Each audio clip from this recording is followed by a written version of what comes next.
जो नगर परिषद की मीटिंग हुई और उसमें जो घटना घटी वो सबने देखा, परंतु उसके बाद जिस प्रकार से शहर के माहौल को खराब करने के प्रयास किए जा रहे हैं, कभी हमारे एससी समाज के भाइयों से पुतले फुकवाए जा रहे हैं, कभी महिलाओं से, कभी एससी समाज के लोग एक पक्ष में आ रहे हैं, कभी दूसरे पक्ष में आ रहे हैं। तो ये जो घटनाएं हैं, मैं ये समझता हूं इसकी जितनी निंदा की जाए उतनी थोड़ी। ये शहर को बांटने का प्रयास किया जा रहा है, शहर के माहौल को खराब करने का एक प्रयास किया जा रहा है। हमारा जो चुनाव होता है, चुनाव में ठीक है कि हम पार्टियों से चुनाव लड़ते हैं, परंतु चुनाव के बाद कौन जीतता है कौन हारता है ये फैसला जनता करती है। उसके बाद तो सारा हमारा परिवार है और हमने कुरुक्षेत्र को हमेशा एक परिवार के रूप में समझा है। और आज जिस प्रकार से मीटिंग हाउस की फिर रखी गई है, मैंने कुछ अखबारों में पढ़ा, कुछ सोशल मीडिया पे इस प्रकार की पोस्ट देखी कि आज की मीटिंग में महिलाओं को आगे करके इस प्रकार का प्रदर्शन किया जाएगा या इस प्रकार से उसके अंदर विघ्न डाला जाएगा। तो इस प्रकार की घटनाएं प्रजातंत्र में नहीं होनी चाहिए। इस शहर की जो पार्षद चुनी हुई है वो हमारी बेटी है, हमारी बहन है। हमने तो उनके शान में कभी एक शब्द भी नहीं कहा। जहां तक 23 तारीख की बात है, मैंने तो पुलिस को भी कहा है और आप सबसे भी कहता हूं कि नगर परिषद की जो कैमरे हैं, फुटेज हैं, उनको निकाल ले। अगर किसी बेटी बहन के शान में एक अपशब्द भी किया हो तो अशोक अरोड़ा ओपनली माफी मांगने को तैयार है। ये हमारी बेटी हैं, हमारी बहनें हैं, परंतु इनको मोहरा बना के इस प्रकार की जो घटना घट रही है गलत है। और मैंने तो महिला के सशक्तिकरण की बात की। मेरा कोई अपना व्यक्तिगत नहीं है, मेरा तो एक ही मसला है कि नगर परिषद में जो भ्रष्टाचार फैला हुआ है, मैंने उसको उजागर किया ग्रीवेंसेस कमेटी की मीटिंग में। उसके बाद तो ठेकेदारों ने उजागर किया। तो मेरा तो मकसद है कि भ्रष्टाचार के खिलाफ लड़ाई लड़ना और महिलाओं के जो अधिकार, बाबा साहब भीमराव अंबेडकर ने संविधान में बराबरी का अधिकार दिया, राजीव गांधी ने पंचायती राज और नगर परिषद में उन्हें आरक्षण का प्रावधान दिया, और इस सरकार ने भी, मोदी सरकार ने भी महिलाओं को आगे बढ़ाने के लिए बेटी पढ़ाओ बेटी बचाओ का नारा दिया। इसके साथ पार्लियामेंट के अंदर, विधानसभा और लोकसभा में भी आरक्षण का प्रावधान किया। ये अलग बात है कि अभी वो लागू नहीं हुआ। तो मैंने तो वहां पहली मीटिंग में भी यही कहा था कि जो पार्षद चुने हुए हैं according to municipal act, according to director local body के जो 25(2) को लेटर है, आप यहाँ पर नहीं बैठ सकते। और ईओ से मैंने पूछा था, उन्हें बैठे। मैंने महिलाओं के सम्मान की बात की। और जो लोग आज मुझ पे आरोप लगाते हैं, उन्होंने सरेआम कहा कि महिलाओं को क्या पता क्या होता है। इस देश के अंदर महारानी लक्ष्मीबाई जैसी महिला हुई, इस देश के अंदर श्रीमती इंदिरा गांधी देश की मजबूत प्रधानमंत्री हुई जिन्होंने पाकिस्तान के 2 टुकड़े कर दिए। इस देश की कल्पना चावला हमारी बहन कहां तक पहुंची।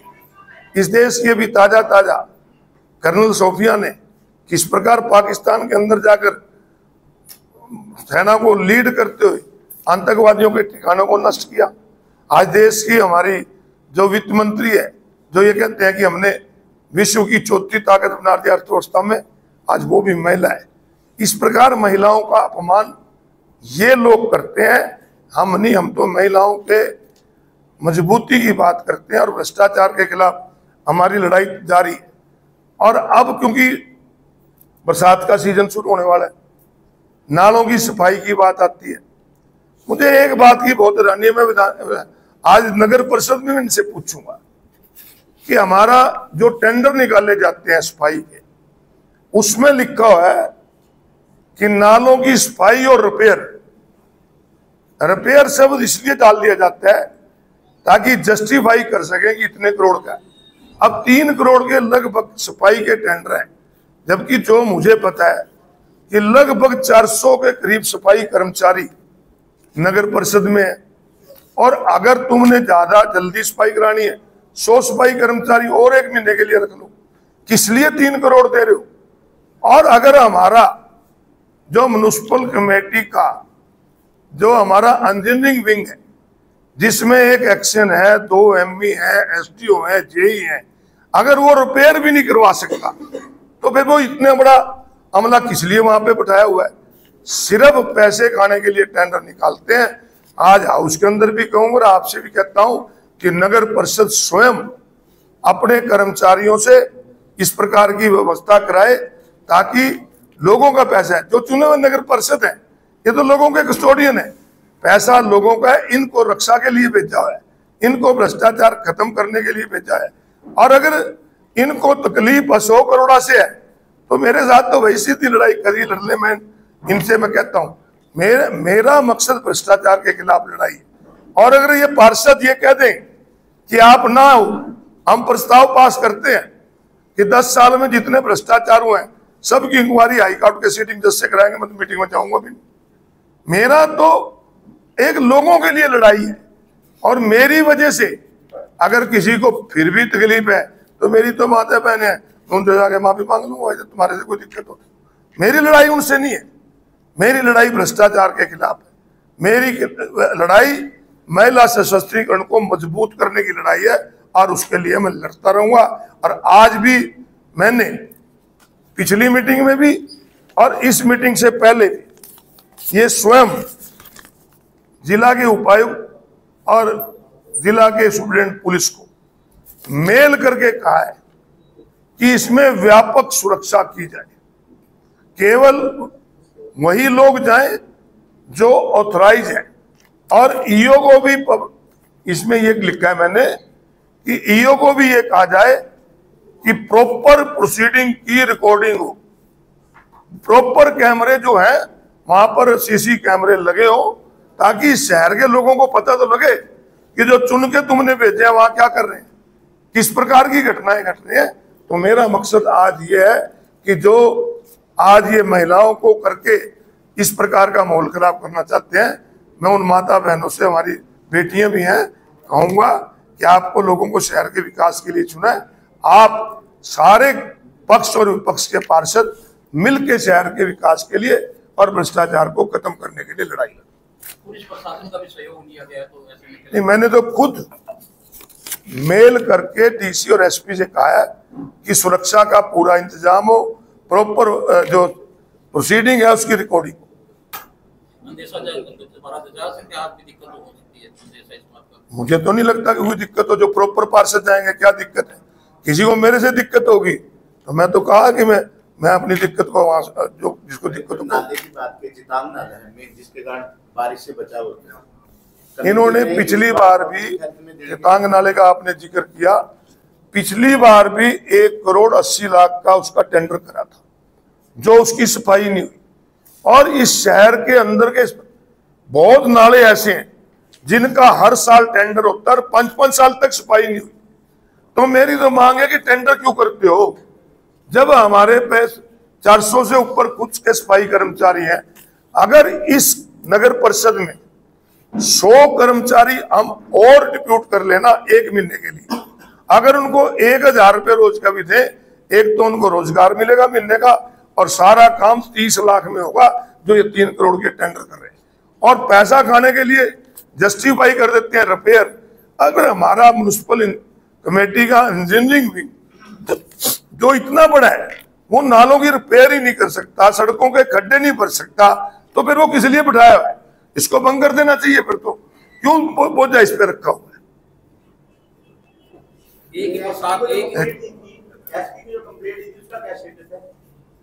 उसका अभी तक तो मुझे कोई कार्रवाई का पता नहीं लगा। मेरे बयान डीएसपी ने लिए थे तो मैंने तो कह दिया था जो मेरी कंप्लेंट है, मेरे बयान है, सबके सामने देख लिया जाए। आज हाउस की मीटिंग है, आपने कहा कि कोई अंदर जाने के लिए जो चुने प्रतिनिधि है क्या आपको इस बात का मैसेज है कि वहाँ महिला पार्षदों को सरकारी आगे करके आप पे कोई मिथ्या आरोप लगा सकता है? अंदेश है आपको इस बात का? जिस प्रकार से अखबारों में और सोशल मीडिया में है तो ये करने का प्रयास करेगा, परंतु मुझे इस बात का डर नहीं कि अगर मेरी बेटी और मेरी बहनें भी मेरे पे आरोप लगाएंगी तो बेटी और बहनों को तो भाई सब अधिकार है। बेटी बहनें जो इस हाउस की जितनी मेंबर्स हैं, चेयरमैन मेरी बेटी है, बाकी हमारी बहनें और बेटियां हैं। मेरा को नहीं लगता कि मेरी बेटी और मेरी बहनें ही मेरे ऊपर आरोप लगाएंगे।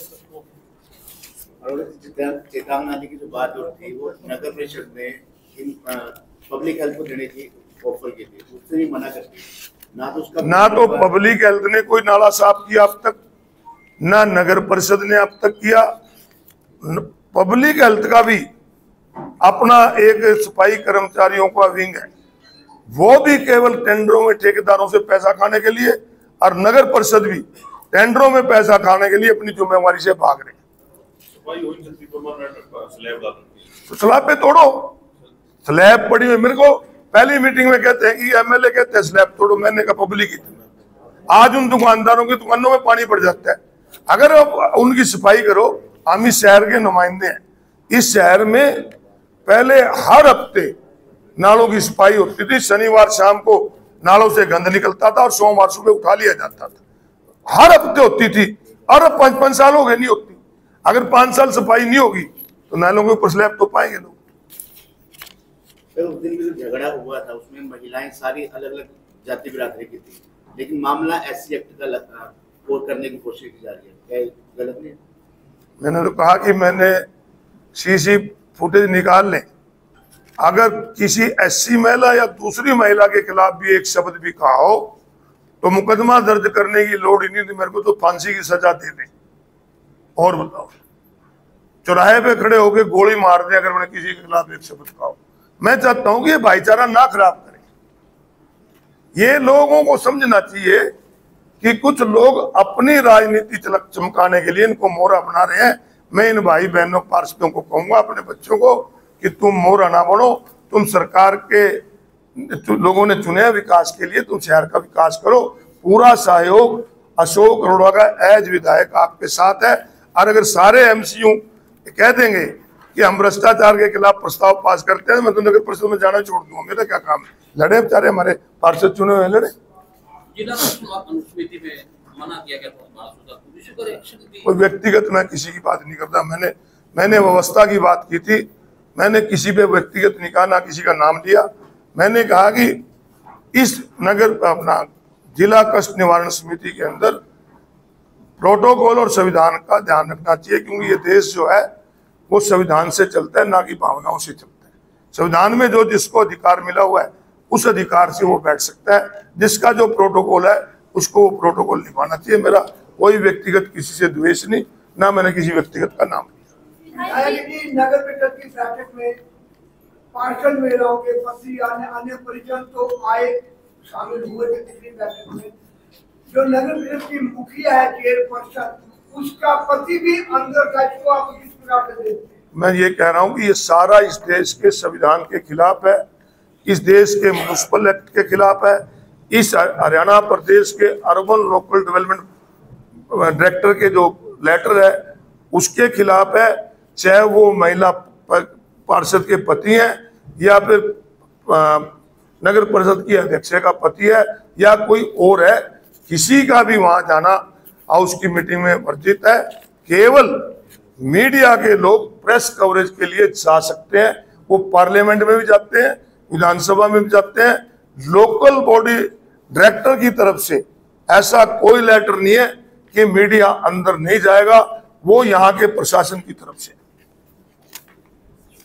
हरियाणा प्रदेश में सरकार ने एजुकेशन के लिए 700 करोड़ रुपए और शिक्षा के गिरते स्तर पे यादव जी, मैंने विधानसभा में एक ध्यानाकर्षण प्रस्ताव के जरिए सारी बातें जो आप बता रहे हैं, भाई इतने कंप्यूटर बंद पड़े हैं, इतने कंप्यूटर है नहीं है, कहीं बाथरूम नहीं है, सारी बातें उठाई हैं। उस पर सारे हाउस ने चिंता जाहिर की है। और मैं फिर से आपने जो बात की, इसको भी जो हमारे एजुकेशन मिनिस्टर है उनके संज्ञान में लाऊंगा।